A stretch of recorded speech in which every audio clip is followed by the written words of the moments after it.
my name is Apurv Srirangapatnam. I'm from Seattle, Washington, and I'm in 11th grade. And my presentation will be about ocean deacidification and other innovations in carbon capture.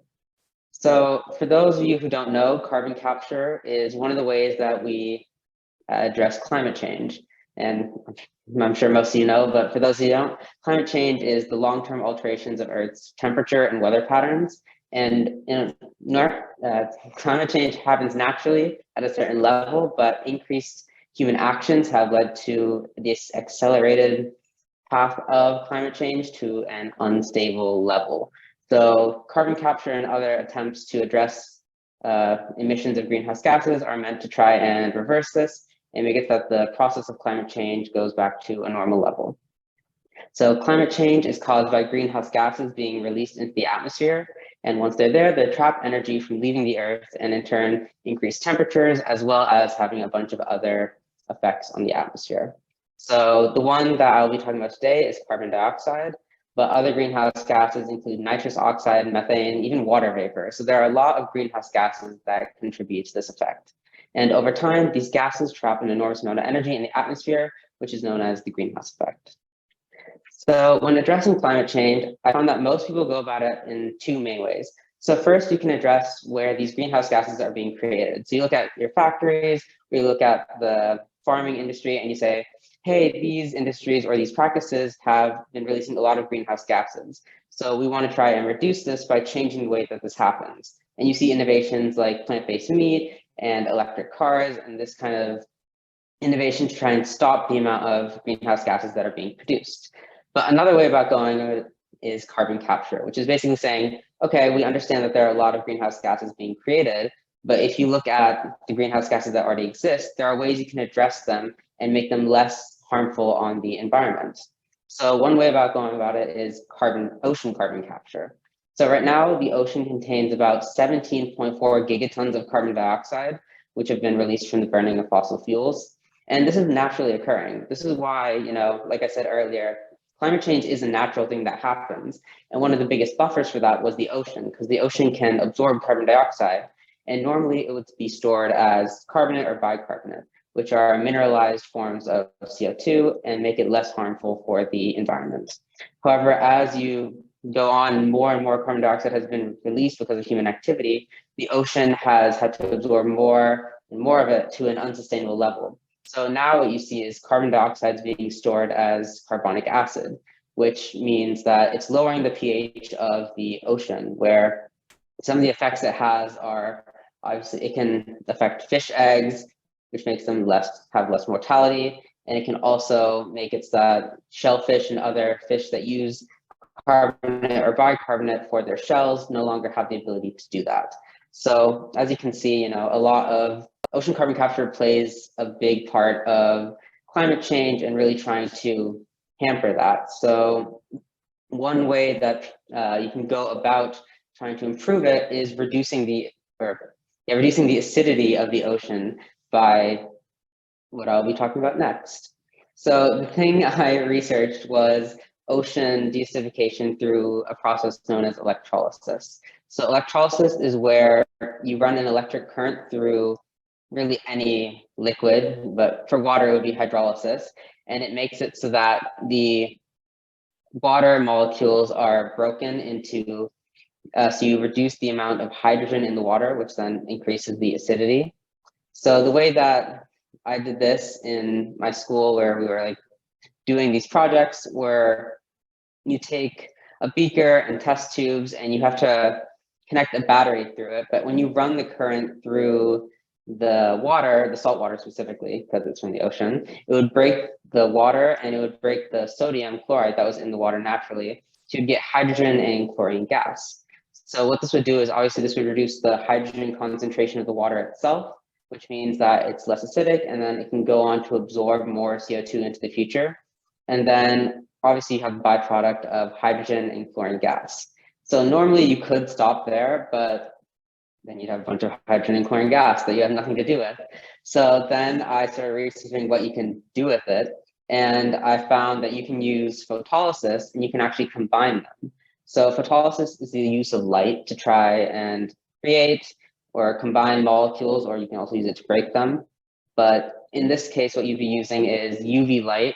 And once the hydrogen gas and the chlorine gas were combined in the same chamber, you could use this UV light and excite them so that they would actually combine together and they would create hydrochloric acid, which has a lot of uses in the industrial sector. So that way you could go about this process, and then once obviously you'd have less acidic ocean water, which would then be used for ocean carbon capture in the future.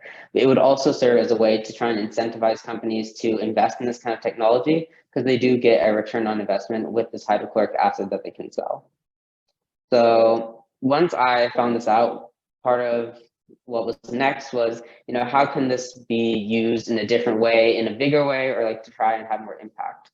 So one thing I thought about was incorporating the use of hydropower, which is also another way that ocean or climate change is being addressed, because this does need to be next to the sea, or the sea, because it has to have access. So one idea I had was, if you incorporate this onto cargo ships or cruise ships, they can use the fact that the boat is already moving and use the currents off these boats as a source of hydropower, which can then be used to power the machine, so that you don't have to rely on fossil fuels for a mechanism that's trying to combat that. So if you can turn to these more green sort of energy fuels, you can make sure that you're having a bigger impact, as well as the fact that if you can try and get the private sector more involved in efforts for climate change, then I think you can have a much bigger impact. Because right now, a lot of the investment into these kind of technologies are from the government, because they have the interest in these, they obviously have an interest to try and protect the planet and the environment, but the private sector doesn't necessarily have as much pull to try, or not pull, but like as much of a reason to try and do this. So I think that any kind of attempt to include the private sector is one that's worthy of doing, because in the fight for the climate crisis, you want to have as many people as possible to try and have the biggest impact. So those were my findings on carbon capture, and then I would love if anyone had any questions.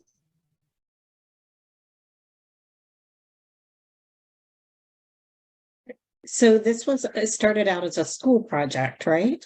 Is that?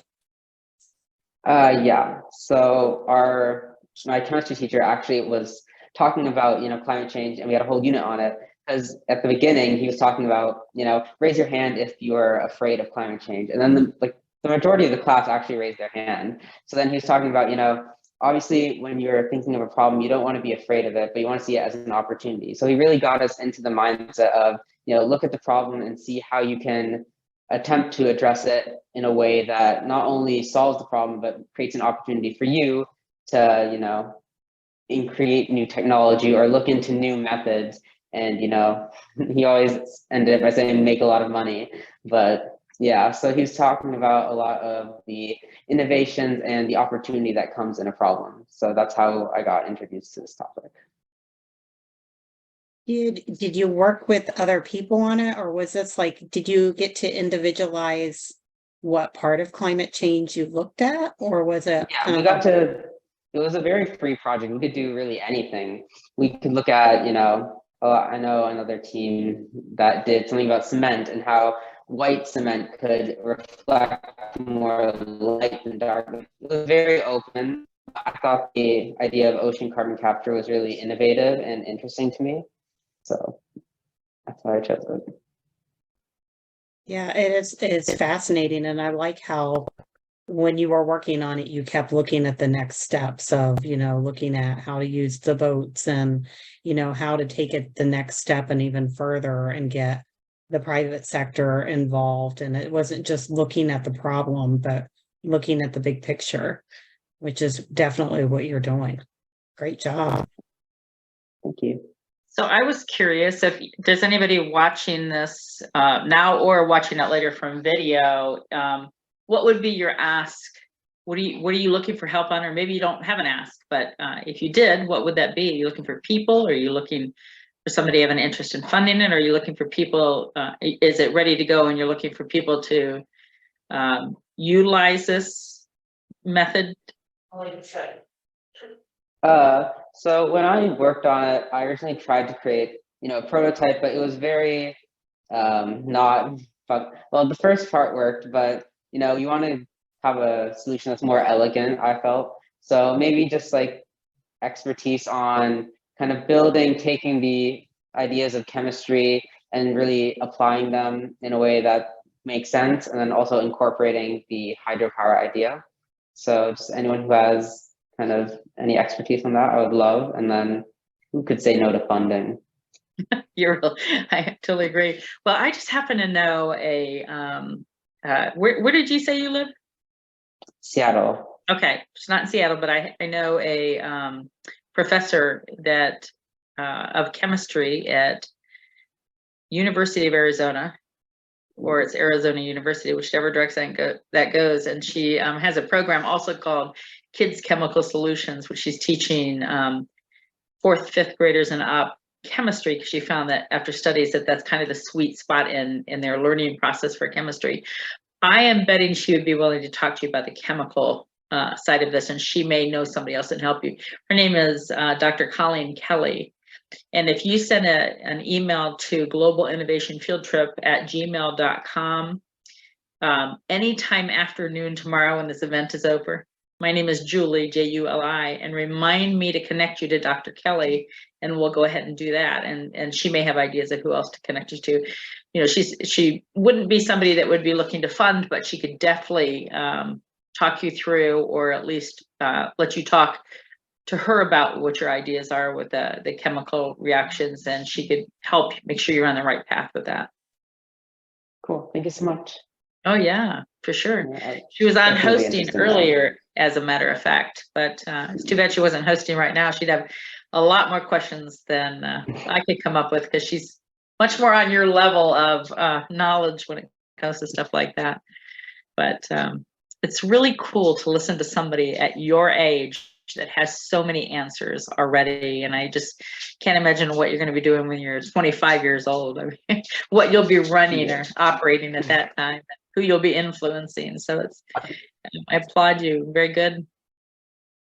And you have such power at your age to influence other young people, and what you're doing and the importance of the climate change and innovation that you are our future. So you have a lot of power to bring awareness to other people and what they may not know, and the knowledge that you've gained. So yes, excellent job. Keep spreading the message, keep sharing what you've learned, and keep learning from other people. Take advantage of that contact with Dr. Kelly, because she does have a lot of knowledge, and you know, people like that share your passion and will help you get wherever you need to go by either asking the questions or sending you on to someone else that can answer those questions.